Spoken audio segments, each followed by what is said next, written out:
ಆದ್ಯ, ಸಾರ್ಥಕ್, ಅಡಿಗೆ ರೆಡಿ ಇದೆ, ಇಬ್ರು ಊಟಕ್ಕೆ ಬನ್ನಿ. ನನಗೆ ಬೇಡ ಅಜ್ಜಿ, ಹಸ್ವಿಲ್ಲ. ನನಗೂ ಬೇಡ ಅಜ್ಜಿ, ನೀವು ಹೋಗಿ ಮಾಡಿ. ಊಟ ಬೇಡವಾ? ಯಾಕೆ? ಹಸ್ವಿಲ್ಲ ಅಜ್ಜಿ. ಹಶ್ವಿಲ್ಲ? ಯಾಕೆ, ಏನಾಯ್ತು?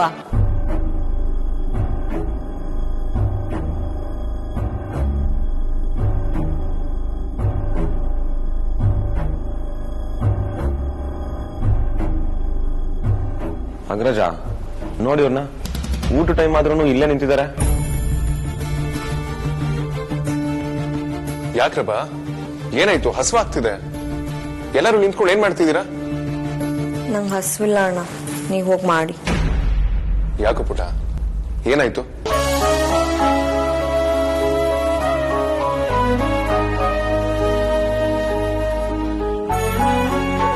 ಏನೂ ಇಲ್ಲ. ಯಾಕೆ ಬಾವ, ಅವಳು ನಿಮ್ಮನ್ನ ನೋಡ್ತಿದ್ದಾಳೆ?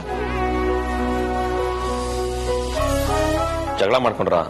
ನಿನ್ ತಂಗಿ ಮಾತು ಕೇಳಿದ್ರೆ ಜಗಳ ಅಲ್ಲ, ಅದಕ್ಕಿಂತ ಜಾಸ್ತಿ ಕೋಪ ಬರುತ್ತೆ. ಹೌದಾ? ಅವಳೇನಂದ್ಲು? ಅವಳನ್ನೇ ಕೇಳ್ಕೊಳ್ಳಿ. ಆದ್ಯಾ, ಸಾರ್ಥಕ್ ಇಷ್ಟೊಂದು ಅಪ್ಸೆಟ್ ಆಗಿರೋದು ನಾನು ಯಾವತ್ತೂ ನೋಡಿಲ್ಲ. ಏನಂತ ಹೇಳ್ದೆ ನೀನು? ನಾನು ಹೇಳ್ಬಾರ್ದೇನೂ ಹೇಳಿಲ್ಲ. ಇವ್ರು ಸುಮ್ಮನೆ ವಿಷಯನ ದೊಡ್ಡ ಮಾಡ್ತಾ ಇದ್ದಾರೆ. ಓಹೋ, ನೀನ್ ಹೇಳಿದ್ದು ಚಿಕ್ಕ ವಿಷಯನಾ? ನಾ ಇನ್ನೊಂದು ಮದ್ವೆ ಆಗೋದು ನಿನ್ ಚಿಕ್ಕ ವಿಷಯನಾ?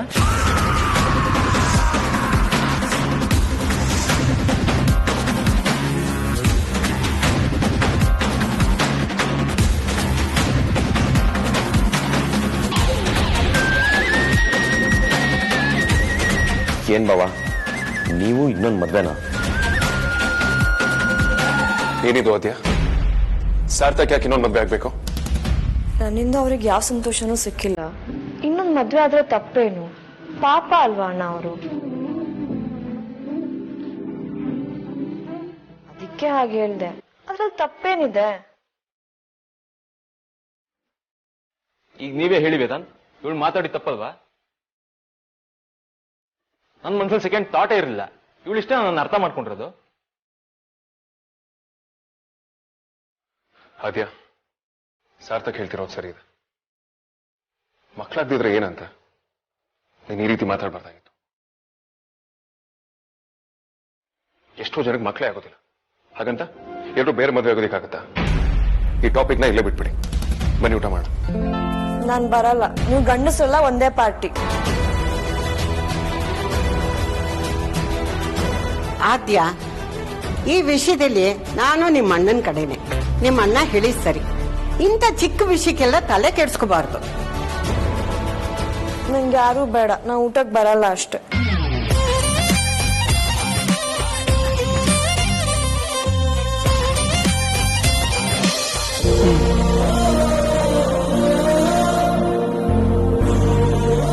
ನೀನ್ ಊಟ ಮಾಡೋದಕ್ಕೆ ಬರಲಿಲ್ಲ ಅಂತಂದ್ರೆ ಏನಂತ?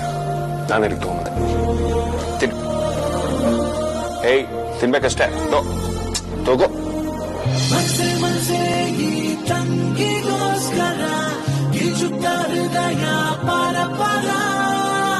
ಬಂಗಾರದಾಗಿ ಕೋತಿಗೋಸ್ಕರ ಆದೆ ಸೋದರ.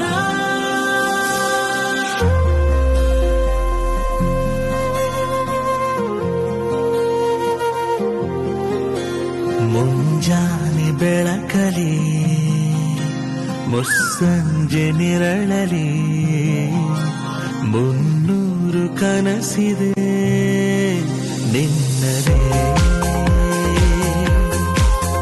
ಪ್ರತಿಯೊಂದು ಕನಸಲಿ ಪ್ರತಿಬಿಂಬವಾಗಿ ನಾ ಪ್ರತಿ ನಿಮಿಷ ಕಾಯುವೆ ನಿಲ್ಲದೆ. ನಂಗೆ ಸ್ಫೂರ್ತಿ ನೀನೆ, ಶಕ್ತಿ ನೀನೆ, ನೀನೆ ನಂಬಿಕೆ. ನನ್ನ ಬಾಲ್ಯ ನೀನೆ, ಬದುಕು ನೀನೆ, ಏಕೆ ಹೋಲಿಕೆ. ಮನಸೆ ಮನಸೆ ಈ ತಂಗಿಗೋಸ್ಕರ. ಆದ್ಯಾ, ಸಾರ್ಥಕ್ ನಿನ್ನ ಎಷ್ಟು ಪ್ರೀತಿಸ್ತಾರೆ ಗೊತ್ತಾ? ನೀನ್ ಈ ರೀತಿ ಮಾತಾಡಿದ್ರೆ ಅವ್ರಿಗೆ ನೋವಾಗೋದಿಲ್ವಾ ಹೇಳು? ಇನ್ನೊಂದ್ಸಲ ನೀನ್ ಈ ರೀತಿ ಮಾತಾಡಬೇಡ, ಅವ್ರು ತುಂಬಾ ಬೇಜಾರಾಗುತ್ತೆ, ಆಯ್ತಾ? ಸಾರ್ಥಕ್, ನೀವು ಅಷ್ಟೇ ಆದ್ಯ ಇನ್ ಯಾವತ್ತೂ ನಿಮ್ಮ ಹತ್ರ ಈ ರೀತಿ ಮಾತಾಡೋದಿಲ್ಲ. ಈ ವಿಷಯ ನಿಲ್ಲ ಮರ್ತ್ಬಿಡಿ. ಅದೆಲ್ಲ ಓಕೆ, ಆದ್ರೆ ಮತ್ತೆ ಅವಳು ಇದೇ ಟಾಪಿಕ್ ಮಾತಾಡಿದ್ರೆ ಬ್ಯಾಂಕ್ ಹೋಗಿ ಸನ್ಯಾಸಿ ಆಗ್ಬಿಡ್ತೀನಿ.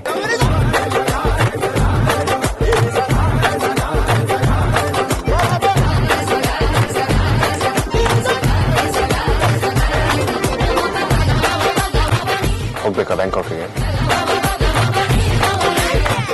ಗೊತ್ತು ಬಿಡಿ ಬಾವ, ಒಂದ್ ಮದ್ವೆ ಆಗಿ ಸುಧಾರಿಸೋದೇ ಕಷ್ಟ, ಅಂತದ್ರಲ್ಲಿ ಇಬ್ಬಿಬ್ರನ್ನ ಕಟ್ಕೊಳ್ಳೋದ್ಕಿಂತ ದೇಶ ಬಿಟ್ಟು ಓಡೋಗೋದೇ ಬೆಸ್ಟ್.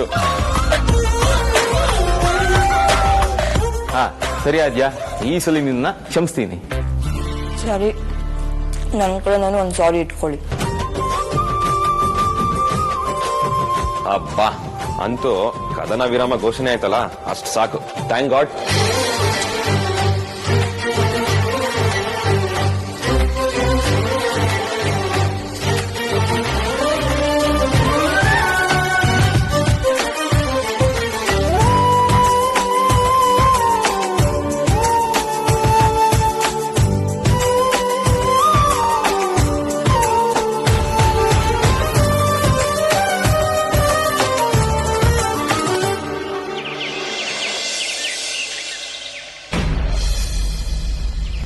ಕಾಫಿ.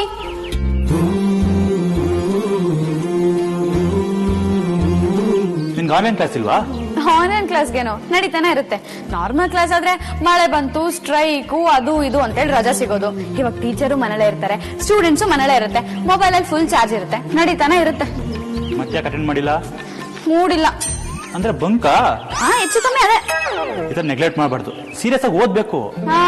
ಯಾವ ಖುಷಿಗೋ. ಇದೊಳ್ಳೆ ಕಥೆ ಆಯ್ತಲ್ಲ, ಲೈಫ್ ಸೆಟ್ಲ್ ಆಕೆ. ಸಾಕ್ ಸುಮ್ನಿರಯ್ಯ, ಕಂಡಿದ್ದೀನಿ. ಸ್ಕೂಲು ಕಾಲೇಜ್ ಅಂತ ಸ್ಟಾರ್ಟ್ ಆದ್ರೆ degree, master degree, professional course, ಆ ಕೋರ್ಸು, ಈ ಕೋರ್ಸು ಅಂತ 15-20 ವರ್ಷ ನಮಗೆ ಸ್ಕೂಲು ಕಾಲೇಜಲ್ಲೇ ದಬ್ಬಿ ಹಾಳು ಮಾಡ್ಬಿಡ್ತಾರೆ. ಅವ್ರಿಗೇನ್ ಗೊತ್ತು, ನಮ್ಗೆ 15 ವರ್ಷಕ್ಕೆ ಬುದ್ಧಿ ಬಂದಿರುತ್ತೆ. ಆಗ್ಲೇ ನಮಗ್ ಸೊಸೈಟಿಗೆ ಬಿಟ್ರೆ 25 ವರ್ಷಕ್ಕೆ ನಾವು ನಮ್ ಕಾಲ್ ಮೇಲೆ ನಾವು ನಿಂತ್ಕೊಂಡಿರ್ತಿದ್ವಿ. ಈ ಸಿಸ್ಟಮ್ ಪ್ರಕಾರ ಹೋದ್ರೆ 15-20 ವರ್ಷ ಎಜುಕೇಶನ್ ಮುಗಿಸಿ ಆಮೇಲೆ ಕೆಲ್ಸಕ್ಕೆ ಅಂತ ಹೋದ್ರೆ 10,000, 12,000, 15,000 ಅಂತ ಆಫರ್ ಮಾಡ್ತಾರೆ. ಕಲಿಯೋಕ್ ಖರ್ಚು ಮಾಡಿದಕ್ಕೂ ಕಲ್ತ್ ಮೇಲೆ ದುಡಿಯೋದಕ್ಕೂ ಆನೆಗೂ ಇರುವೆಗೂ ಇರೋಷ್ಟು ಗ್ಯಾಪ್ ಇರುತ್ತೆ. ಅಂತ ಚಂದಕ್ಕೆ ಇಷ್ಟೊಂದು ಟೆನ್ಷನ್ ತಗೋಬೇಕಾ? ಸೊಸೈಟಿ ಇರೋದೇ ಹಾಗೆ, ನೀನು ಅದ್ರಲ್ಲೇ ಇದೆಯಾ ಅಂದ್ಮೇಲೆ ಆದಿತ್ಯ ಇರ್ಬೇಕಲ್ವಾ? ಇನ್ನೊಬ್ಳಿಗೋಸ್ಕರ ಎಲ್ಲ ಚೇಂಜ್ ಮಾಡೋದಕ್ಕಾಗತ್ತಾ? ಈ ಉಪದೇಶ ಎಲ್ಲ ಬೇಡ. ಕಾಫಿ ಕೊಟ್ಟೆ ತಾನೆ, ಸುಮ್ನೆ ಕುಡಿ. ಸ್ಟಡೀಸ್ ಬಗ್ಗೆ ಅಷ್ಟು ಈಸಿಯಾಗಿ ಮಾತಾಡಬೇಡ. ನೀನು ಒಂದ್ಸಲ ನಿಮ್ಮ ಅಪ್ಪ ಅಮ್ಮನ ಪ್ಲೇಸಲ್ಲಿ ನಿಂತು ನೋಡು, ಅವ್ರಿಗೆ ಸಾಕಷ್ಟು ಕಷ್ಟ ಇದೆ. ಪ್ರತಿಯೊಂದಕ್ಕೂ ದುಡ್ಡಿನ ಸಮಸ್ಯೆ ಇದೆ, ಆದ್ರೆ ಅವ್ರು ಯಾವತ್ತು ನಿನ್ನ ಸ್ಟಡೀಸ್ಗೆ ಪ್ರಾಬ್ಲಮ್ ಮಾಡಿಲ್ಲ. You are so lucky. ಅಂಥದ್ರಲ್ಲಿ ನೀನು ಈ ತರ ಮಾಡೋದು ತಪ್ಪಲ್ವಾ?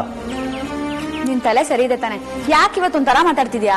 ಹಾಗಲ್ಲ ದೀತಿ, ನನ್ನ ಮಾತು ಕೇಳು. ನಾನು ಮನೆ ಬಿಟ್ಟು ಬಂದೆ. ವೇದಾಂತ ನಾನು ಬರುವಾಗ ಬ್ಲ್ಯಾಂಕ್ ಚೆಕ್ ಕೊಡೋಕೆ ಬಂದ, ನಾನು ತಗೊಳ್ಳಿಲ್ಲ. ನನ್ನ ಕಾಲ್ ಮೇಲೆ ನಾನು ನಿಂತ್ಕೋಬೇಕು ಅಂತ ಯಾವ್ದಾದ್ರು ಕೋರ್ಸಿಗೆ ಜಾಯ್ನ್ ಇದೆ.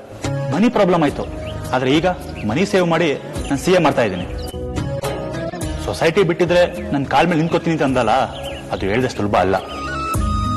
ಕಾಲೇಜ್ ಡೇಸಲ್ಲಿ ಏನೇ ಪ್ರಾಬ್ಲಮ್ ಆದ್ರೂ ಅದಕ್ಕೊಂದು ಮಾಫಿ ಅಂತ ಇದೆ. ಆದ್ರೆ ಕಾಲೇಜಿಂದ ಆಚೆ ಬಂದ್ರೆ ಸಣ್ಣ ಸಮಸ್ಯೆಗೂ ದೊಡ್ಡ ಪರಿಣಾಮನೇ ಎದುರಿಸಬೇಕಾಗುತ್ತೆ.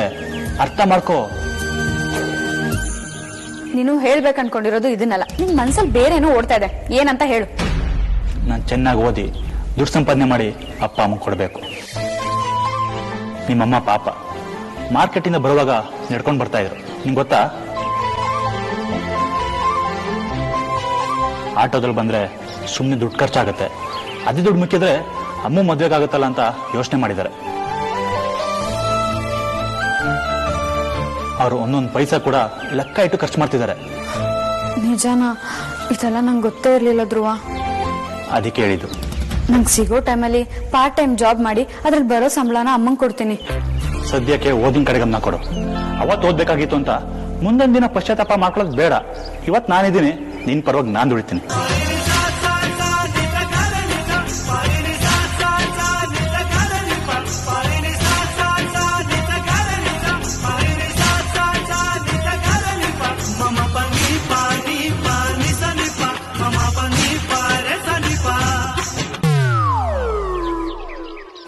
ಜಾಸ್ತಿ ನಿಲ್ಬೇಡ, ನಿನ್ ಸೂಟ್ ಆಗಲ್ಲ.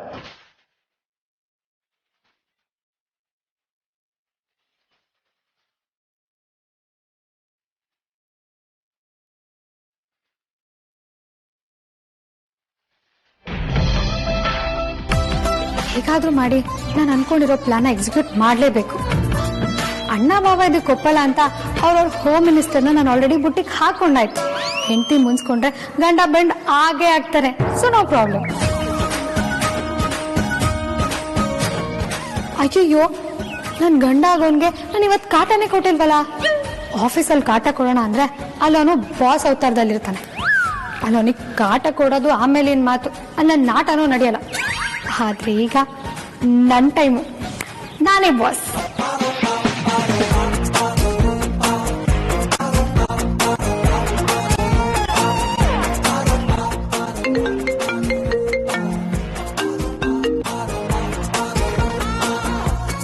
ಏನ್ ಮಜಾರಿ, ಏನಿ ಪ್ರಾಬ್ಲಮ್? ಯೋ, ಬೆಳಿಗ್ಗೆ ಕಾಲ್ ಮಾಡಿದ್ದೀನಿ. ಒಂದು ಗುಡ್ ಮಾರ್ನಿಂಗ್ ಇಲ್ಲ, ಲವ್ ಯು ಇಲ್ಲ. ಸೀದಾ ಏನ್ ಪ್ರಾಬ್ಲಮ್ ಅಂತ ಕೇಳ್ತಿದ್ಯಲ್ಲ. ನೀನ್ ಯಾವ ಸಮಯ ಲವ್ವರು ಅಂತೀನಿ, ಯಾವಾಗ ನೋಡಿದ್ರು ಊರು ಅಂತಿರ್ತಾನೆ. ನಿಂಗೆ ನೀಟಾಗಿ ಮಾತಾಡೋದಕ್ಕೆ ಬರಲ್ವಾ? I love you ಬಜಾರಿ.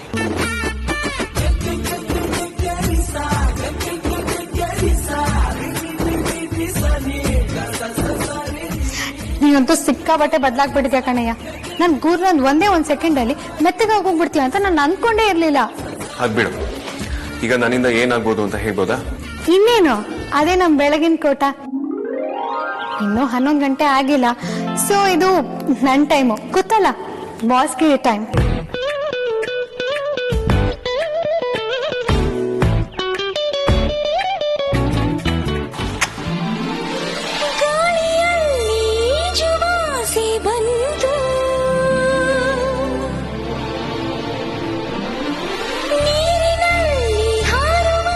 ಒಂದೆಲ್ಲ ಎಲ್ ಸಾಕಾಗುತ್ತೆ, ಇನ್ನೊಂದಷ್ಟು ಕೊಡು.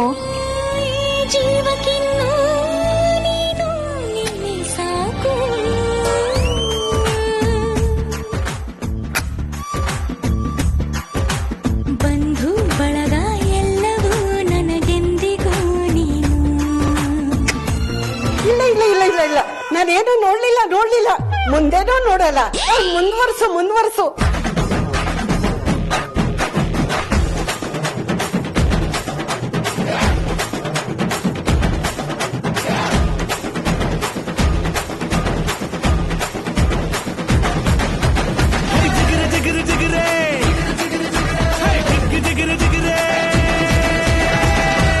ಬಜಾರಿ, ನೀನು ಮಾಡೋದಕ್ಕೆ ಬೇರೆ ಕೆಲಸ ಅಲ್ವಾ? ಏನೋ ಬೆಳಗ್ಗೆ ಮೂಡ್ ಆಫ್ ಮಾಡಬಾರ್ದು ಅಂತ ನಾನು ಏನೇನೋ ಮಾಡಿದ್ರೆ ಬಂದು ತಲೆ ಮೇಲೆ ಕುತ್ಕೋತಿಯಲ್ಲ. 11 ಗಂಟೆ ಆಗೋದಕ್ಕೆ ಜಾಸ್ತಿ ಟೈಮಿನೂ ಮಿಕ್ಕಿಲ್ಲ. ಆಫೀಸಲ್ಲಿ ಸಿಕ್ಕಾಪಟ್ಟೆ ಕೆಲಸ ಇದೆ. ಮೊದಲು ಆಫೀಸಿಗೆ ರೆಡಿ ಆಗ್ಬಾ. ಅದು ಅಲ್ಲದೆ ನೆನ್ನೆ ಮೊನ್ನೆಯಿಂದ ಸಾರ್ಥಕ್ ವಿಕ್ರಮ್ ಜೊತೆ ಸೇರ್ಕೊಂಡು ನೀನು ಕಾಮಚೋರಾಗಿ ಯಾವ ಕೆಲಸನೂ ಮಾಡ್ತಿಲ್ಲ. ನಾನು ಬಿ ಅಬ್ಸರ್ವಿಂಗ್ ಇಟ್. ಓ ಹೌದಾ, ನಿನಗಿದೆ ಕಣೋ. ಎಲ್ಲಿಗೆ ಹೋಗ್ತೀಯ? ಆಫೀಸಿಗೆ ಬರ್ತೀಯಲ್ಲ, ಅಲ್ಲೇ ವಿಚಾರಿಸ್ಕೊಳ್ತೀನಿ. 11 ಗಂಟೆ ಆದ್ಮೇಲೆ ನೀನ್ ಬಾಸು, ಅಲ್ಲಿವರೆಗೂ ನಾನು, ನೆನ್ಪೇ ಇರ್ಲಿ.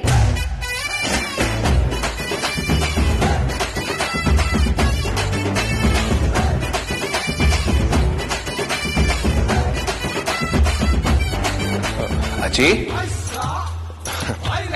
ನೀವು ನನ್ನ ಜೊತೆ ಮಾತಾಡೋದಕ್ಕೆ ಇಷ್ಟೊಂದು ಫಾರ್ಮಾಲಿಟೀಸ್ ಬೇಡ ಅಜ್ಜಿ. ಬನ್ನಿ. ಅದೆಲ್ಲ ಮೊದ್ಲು. ಈಗ ನೀನು ಎಂಗೇಜ್ಡ್, ನಿನ್ ಗರ್ಲ್ ಫ್ರೆಂಡೇ ನಿನ್ ಮದ್ವೆ ಆಗ್ತಾ ಇದ್ದಾಳೆ. ನಿಮ್ಮಿಬ್ಬರ ಮಧ್ಯೆ ಬಹಳ ವಿಚಾರಗಳಿರುತ್ತಪ್ಪ. ಈಗ ನಾವು ಸ್ವಲ್ಪ ಅಂತರನ್ನ ಕಾಪಾಡ್ಕೊಳ್ಳೋದು ಒಳ್ಳೇದು. ಇಲ್ಲ ಅಂದ್ರೆ ನಿನಗೂ ಮುಜುಗರ, ನನಗೂ ಮುಜುಗರ ಆಗತ್ತೆ. ಅಯ್ಯೋ ಅಜ್ಜಿ, ಹಾಗೆಲ್ಲ ಏನೂ ಇಲ್ಲ ಅಜ್ಜಿ. ಯಾರೇನೇ ಬಂದು ನಾನು ನಿಮ್ಮ ಮೊಮ್ಮಗನೇ ಅಲ್ವಾ? ನೀನ್ ಹುಡ್ದಾಗ ನಿಮ್ ತಾತ ಊರಿಗೆಲ್ಲ ಹಬ್ಬದ ಊಟ ಹಾಕ್ಸಿದ್ರು. ಆಮೇಲೆ ವಿಕ್ರಾಂತು, ಧ್ರುವ, ಆದ್ಯ ಹುಟ್ಟಿದ್ಮೇಲೆ ನನಗೆ ತುಂಬಾನೇ ಸಂತೋಷ ಕೊಟ್ರು. ಆದ್ರೆ ಆದ್ಯ ಹುಟ್ಟಿದ ಮೇಲೆ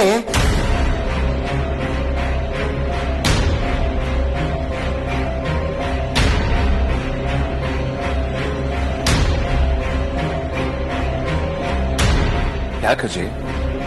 ಆದ್ಯ ಹುಟ್ಟಿದ್ಮೇಲೆ ಏನಾಯ್ತು? ಓ, ನಾನು ಲೇಟ ಮದ್ವೆ ಆಗ್ತಿದ್ದೀನಿ ಅಂತನ?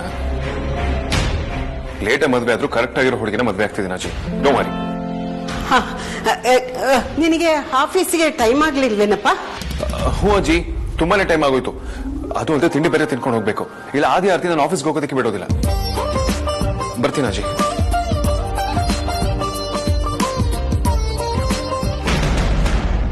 ನಿನ್ನ ಮದ್ವೆ ನಮ್ಮ ಈ ಕುಟುಂಬನ ಎಷ್ಟೋ ಅಪಾಯದಿಂದ ಕಾಪಾಡುತ್ತೆ ಕಣಪ್ಪ.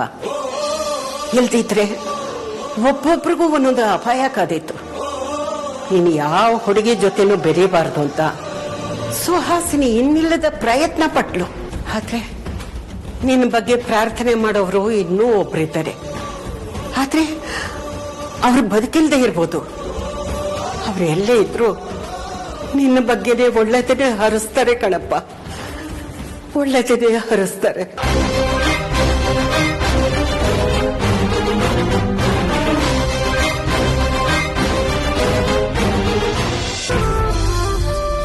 ನೋಡಿ ಬನ್ನಿ ಬನ್ನಿ. ಏನ್ ಭಾವ ಇದು ಬಹುವಚನ? ತಾವು ಫ್ಯೂಚರ್ ಅಲ್ಲಿ ನಮ್ಮ ಅತ್ತಿಗೆ ಆಗೋರು, ಸೊ ಆ ಕಂಟೆಕ್ಸ್ಟ್ ಅಲ್ಲಿ ಹೇಳ್ದೆ. ಸರಿ, ಏನ್ ಇಲ್ಲಿವರೆಗೂ ಪಾದಾರ್ಪಣೆ? ಅದನ್ನ ಹೇಳ್ತೀನಿ, ಮೊದಲು ಇದನ್ನ ಕೇಳಿಸ್ಕೊಳ್ಳಿ. ವಿಕ್ಕಿ, ನಾನೊಂದು midnight dinner date plan ಮಾಡೋಣ ಅನ್ಕೊಂಡಿದ್ದೀನಿ. ನಮ್ಮ ರೂಮ್ ಬಾಲ್ಕನಿಲಿ red colour candles, red colour balloon ಎಲ್ಲ ಇಟ್ಟು ನಿಮ್ಮ ಫೇವ್ರೆಟ್ ವೆನಿಲಾ ಐಸ್ ಕ್ರೀಮ್ ಜೊತೆಗೆ ಚಾಕ್ಲೇಟ್ ಸಿರಪ್ ಎಲ್ಲ ಅರೇಂಜ್ ಮಾಡೋಣ ಅನ್ಕೊಂಡಿದ್ದೀನಿ. ರೌಡಿನಾದ್ನಿ, you are excellent, awesome, marvellous. ಇಷ್ಟು ಒಳ್ಳೆ ಸುದ್ದಿ ಕೊಟ್ಟರು ನಿನ್ಗೆ ನಾನು ಏನಾದ್ರೂ ಒಂದು ಗಿಫ್ಟ್ ಕೊಡ್ಲೇಬೇಕು. ಇವತ್ತು ಹಾಫ್ ಡೇ ಲೀವ್ ತಗೊಂಡು ಮನೆಗೆ ಹೊಟ್ಬಿಡು, ಇಲ್ಲಾಂದ್ರೆ ಅಗ್ರಜನ್ ಜೊತೆ ಲಾಂಗ್ ಡ್ರೈವ್ ಹೋಗ್ಬಿಡು. ನಾನ್ ವ್ಯವಸ್ಥೆ ಮಾಡ್ತೀನಿ, ಏನೇ ಆದ್ರೂ ನಾನ್ ನೋಡ್ಕೊಳ್ತೀನಿ. ಅಯ್ಯೋ ಭಾವ, ಸಮಾಧಾನ ಮಾಡ್ಕೊಳ್ಳಿ, ವಾಯ್ಸ್ ನೋಟ್ ಇನ್ನು ಬಾಕಿ ಇದೆ. ನೀವು ನನಗೋಸ್ಕರ ಒಂದು ಕೆಲಸ ಮಾಡಬೇಕು. ಅದನ್ನ ನೀವು ಮಾಡಿದ್ರೆ ಮಾತ್ರ ಈಗ ನಾನು ಹೇಳಿದ್ದೆಲ್ಲ ನಡೆಯುತ್ತೆ. ಯಾಕೆ ಪಾಸ್ ಮಾಡ್ಬಿಟ್ಟೆ? ಇಷ್ಟು ಒಳ್ಳೆ ಸುದ್ದಿ ಹೇಳಿದ್ಯಾ, ಒಂದ್ ಕೆಲಸ ತಾನೆ, 100 ಕೆಲಸ ಬೇಕಾದ್ರೂ ಮಾಡ್ತೀನಿ. ಪ್ಲೀಟ್. ಅಕ್ಕ ಟರ್ಮ್ಸ್ ಅಂಡ್ ಕಂಡೀಷನ್ ಅಪ್ಲೈ ಮಾಡಿರೋದು ಬಾಬಾ, ನೀವ್ ರೆಡಿ ಅಂದ್ರೆ ಪ್ಲೇ ಮಾಡ್ತೀನಿ. ಅಯ್ಯೋ, ನಾನು ಅವಾಗ್ಲೇ ರೆಡಿ ಅಂತ ಹೇಳಿದ್ನಲ್ಲ. ಆದ್ರೆ ಅಗ್ರಜನ್ ವಿಚಾರವಾಗಿ ಯಾವ್ದೇ ಟಾಸ್ಕ್ ಬಂದ್ರು ನಾನು ಆಟಕ್ಕಿಲ್ಲ. ಅದು ಬಿಟ್ಟು ಎಲ್ಲ ಓಕೆ. ಕಂಡೀಷನ್ ಇರೋದು ಅಕ್ಕಂದು, ಅದಕ್ಕೆ ನೀವ್ ಸಪ್ರೇಟ್ ಆಗಿ ಕಂಡೀಷನ್ ಅಪ್ಲೈ ಮಾಡ್ತೀನಿ ಅನ್ನೋದಾದ್ರೆ ನಾನ್ ಸೆಂಟ್ರಲ್ಲಿ ಕಡ್ಡಿ ಎಲ್ಲರಿಸ್ಬೇಕಾಗತ್ತೆ. ನಿಂಗೆ ಫೋನ್ ಮಾಡಿ ನಾನು ಮ್ಯಾಟ್ ಹೇಳಿದ್ರೆ ಸಾಕು, ಈ ಆಫರ್ ಕ್ಯಾನ್ಸಲ್ ಆಗೋದು ಅಷ್ಟೇ ಅಲ್ಲ, ರಾತ್ರಿ ರೂಮಿಗೆ ಕೂಡ ನಿಮಗೆ ಎಂಟ್ರಿ ಕ್ಯಾನ್ಸಲ್ ಹೋಗ್ಬಿಡುತ್ತೆ. ಸ್ವಲ್ಪ ಯೋಚನೆ ಮಾಡಿ ಬಾಬಾ. ಓ, ಇದೆಲ್ಲ ತಮ್ದನ ಕಿತಾಪತಿ. ಆದ್ರೂ ನಿನ್ ಓವರ್ ಆಯ್ತು ನೋಡಿ. ನಾದ್ನಿ ಈ ತರ ಎಲ್ಲ ಬ್ಲಾಕ್ ಮೇಲ್ ಮಾಡೋದು ವೆರಿ ವೆರಿ ವೆರಿ ರಾಂಗ್. ಅಮೇದಾ, ಓ ನೀನು ಇಲ್ಲ ಇದೆಯಾ? ಸಿಕ್ಕಾಪಟ್ಟೆ ಓವರ್ ಆಯ್ತು ಕಣೆ ನಿಂದು, ತುಂಬಾ ಕೊಬ್ಬು. ಯಾಕೆ ಬಾವಾ ನೀವ್ ಈ ರೇಂಜ್ ರೋಚಿಗೆದಿದ್ದೀರಾ? ಏನಾಯ್ತು? ಈಗಷ್ಟೇ ಆದ್ಯ ಕಾಲ್ ಮಾಡಿದ್ಲು ಮಮಿದಾ. ಅಮ್ಮು ಹೇಳೋ ಕೆಲಸ ಎಲ್ಲ ಮಾಡ್ಲಿಲ್ಲ ಅಂದ್ರೆ ಇವತ್ ನೈಟ್ ರೂಮ್ಗೆ ಎಂಟ್ರಿ ಇರುವಂತೆ. ನಮ್ದು ಅದೇ ಕೇಸು ಬಾವಾ.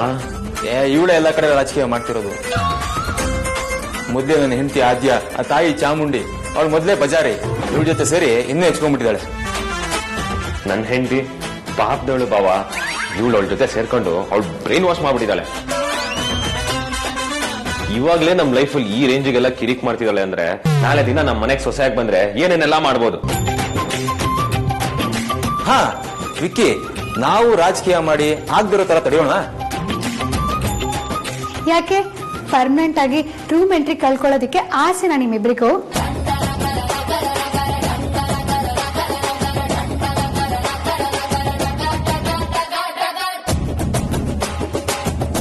ರೌಡಿನಾದ್ನಿ, ಇದು ಮೋಸ. ನೀನ್ ಈ ತರ ಮಾಡ್ತಿರೋದು ತಪ್ಪು ತಪ್ಪು ತಪ್ಪು. ಸರಿನೋ ತಪ್ಪೋ ನಂಗೆ ಅದೆಲ್ಲ ಗೊತ್ತಿಲ್ಲ ಬಾವಾ. ನಿಮ್ಗೆ ರೂಮ್ ಎಂಟ್ರಿ ಸಿಗ್ಬೇಕು ಅಂತಂದ್ರೆ ನಾನ್ ಹೇಳಿದ ಕೆಲಸ ಮಾಡ್ಲೇಬೇಕು. ಆಯ್ಕೆನೂ ನಿಮ್ದೆ, ಅನುಕೂಲನೂ ನಿಮ್ದೆ.